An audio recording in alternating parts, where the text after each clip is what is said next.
so much energy in the collective right now with the new things that are being released.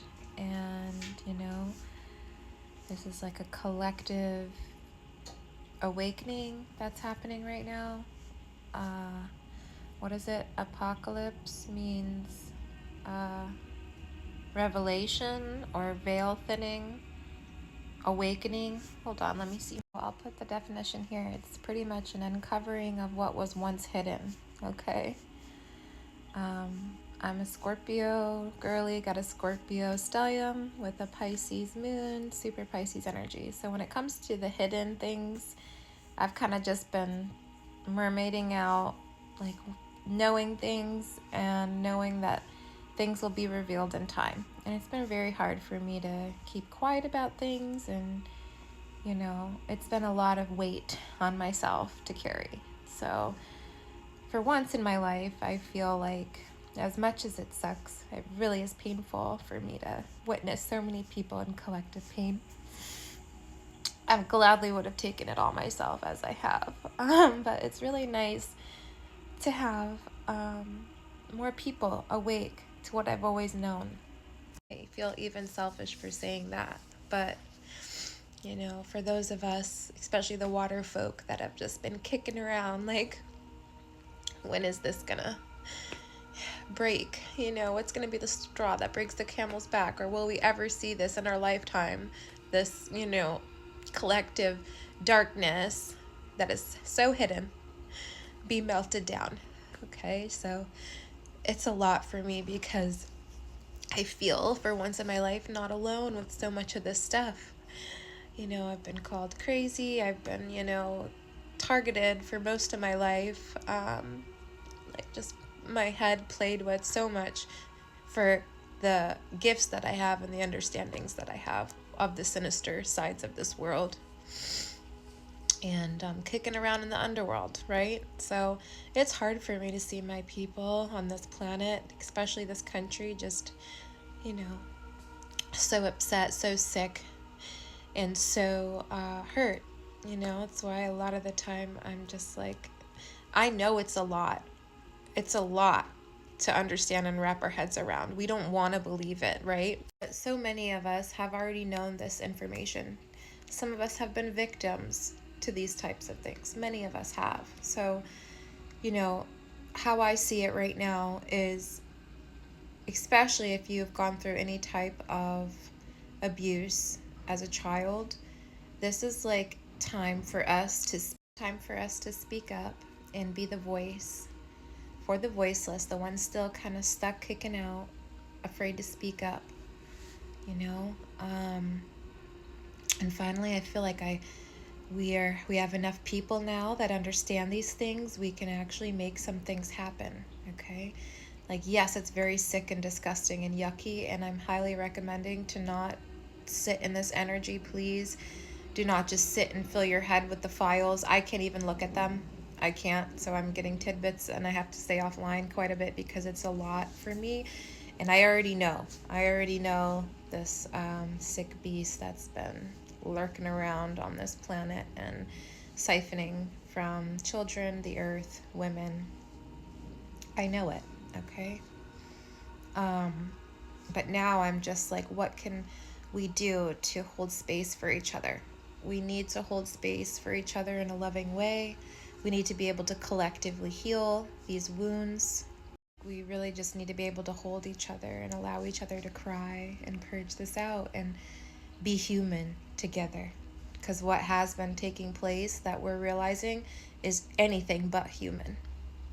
These people are not, I don't consider them human. You can't be human and have, you have no heart intelligence and do what you're doing and be considered to be a human being. I'm sorry, but, whatever they are, it can't be human. So we need to hold each other as a collective. We need to gather and love. We need to drink cacao, do plant medicines, dance and sing. And, because there's still children here. There's still babies being born. There's still fresh newborns being born into this world, right? So we got to hold ourselves together. And we can't do that alone. I just was tuning into a beautiful live sermon, and it was just talking about how we're not meant to walk this walk alone.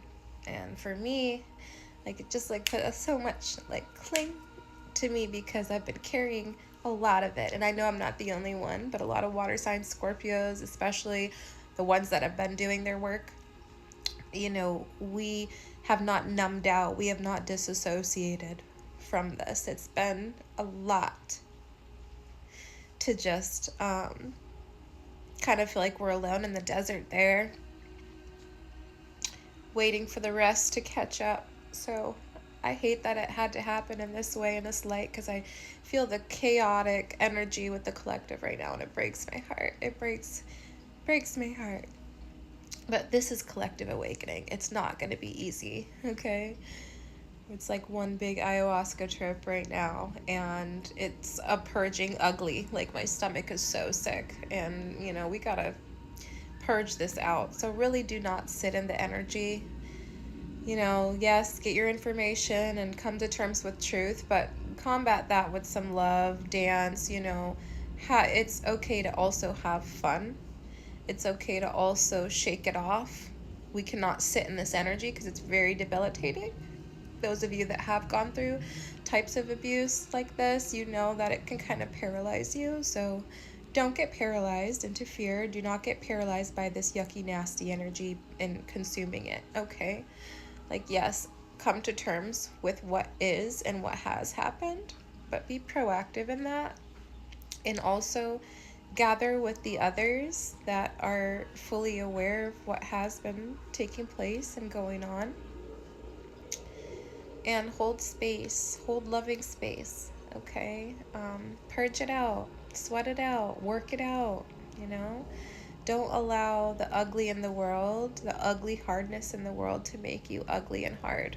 Like, we need each other now more than ever, and our children. If you have nieces and nephews, I have a nephew on the way, and I'm just thinking a lot about him and the world that I want him to come into, and what I can do to help it be a safer place for these babies that are already here and the ones that are also growing to be here. So, yeah, it's hard. It's hard to awaken to this stuff. It's hard to have this veil melting down, but trust me, this is the tip of the iceberg. There is going to be more things unleashed and unveiled, but the best thing we can do is prepare ourselves and come to terms with the truth that's coming in right now. That's how our planet's going to ascend more into love. It's giving us opportunity to love deeper and to honor our humanness that much more. We can't just sit in our anger. We can't just sit in our upset and our sadness. And we do need grief circles. We do need places to safely cry and express. Poetry slams and open mics so that people can express their art and express themselves. Dancing, making sure that life force is flowing through you. It's really time to radiate that light and really become like a sun being. That's what's happening with so many of us right now. We're purging this and, cry, and just, that has your strength. Your sensitivity is your strength. It's a superpower to be sensitive and to feel and to have empathy in this world that is so detached from their hearts. You see the people that just still can't believe it still, or they're just like, they're so disconnected from their heart. They can't cry. They can't be angry. They're just like, oh, whatever. That's not human. It's human to feel your emotions. God gave us emotions for a reason. It shows that we're still connected to our hearts. So remain connected to your hearts. Express your art. Listen to people. Go yoke with people that are working on the same sides as you. The ones that have empathy, the ones that have sensitivity, the ones that aren't lying to themselves. Yoke with them. And the rest may catch up and they may not, But right now it's all about stepping into the heart and expanding that as much as we can, with tears as well. Your tears are your purging. Your tears are your cleansing element. It's how we cleanse. There's salt water. Walk on the beach, even if it's cold out. Spend time in nature. Don't just sit in the upset and the sadness and the things that are making you upset, because there's more coming and we need to be prepared for that with a strong heart space.